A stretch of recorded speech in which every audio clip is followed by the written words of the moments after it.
नमस्कार मंडळी, आज आपण करणार आहोत बांगडा कढी. बांगडा मी स्वच्छ असे धुवून घेतलेले आहेत आणि त्याला कोकमाचा आगळ लावलेला आहे. जर तुम्हाला आगळ नसेल तुमच्याकडे तर तुम्ही त्याला लिंबूही लावू शकता. या अशा प्रकारे मी आगळ लावून घेतलेला आहे. आता आपण त्यासाठी वाटण बघू. ओला नारळ, टॅमॅटो, कांदा, लसूण आणि धणे.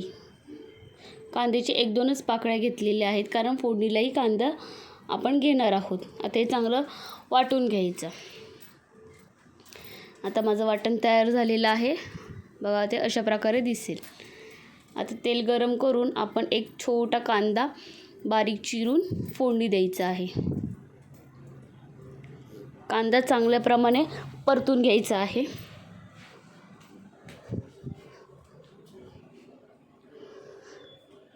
कांदा परतून झाला की आपण जो वाटण केलेला आहे तो यामध्ये ॲड करणार आहोत. वाटण पहिलं ॲड करायचं का? कारण त्याच्यावरती जो कचवटपणा असतो तो येणार नाही. वाटण असं चांगला परतून घ्यायचा. बघा आता कसं याला तेल सुटलेलं आहे. यामध्ये आता मी मसाले ॲड करणार आहे. 1 चम्मच हळद आणि मी माझा घरगुती मसाला ॲड करते, लाल तिखट.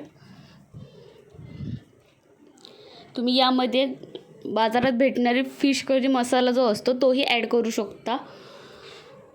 यामध्ये आता थोडं थोडं करून पाणी टाकायचं आहे. जर तुम्हाला थोडी ग्रेव्ही अशी पाहिजे असेल तर पाणी कमी प्रमाणात टाका.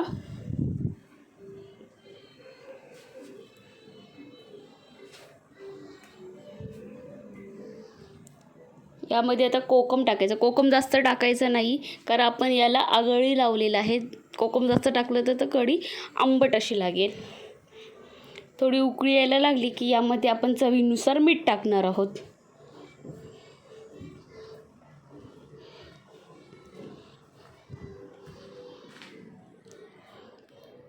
आता याला चांगली अशी उकळी यायला लागलेली आहे.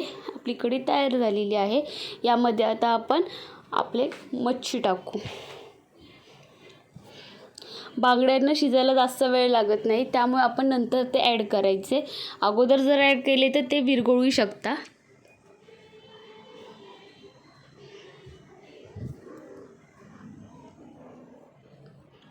आता मी बांगडे ॲड केलेले आहेत. यात बांगडे ॲड करून झाल्यावरती 5 मिनटं छान अशी उकळी येऊन द्यायची. 5 मिनटामध्ये आपली फिश कढी तयार होईल. बघा आता छान अशी उकळी आलेली आहे. आपली फिश कढी तयार झालेली आहे. अशा प्रकारे बांगडे शिजलेले आहेत. जर तुम्हाला माझं चॅनल आवडत असेल, मी बनवलेले व्हिडिओ आवडत असतील तर प्लीज लाईक अँड सबस्क्राईब. आपली फिश कढी तयार आहे. Thank you for watching.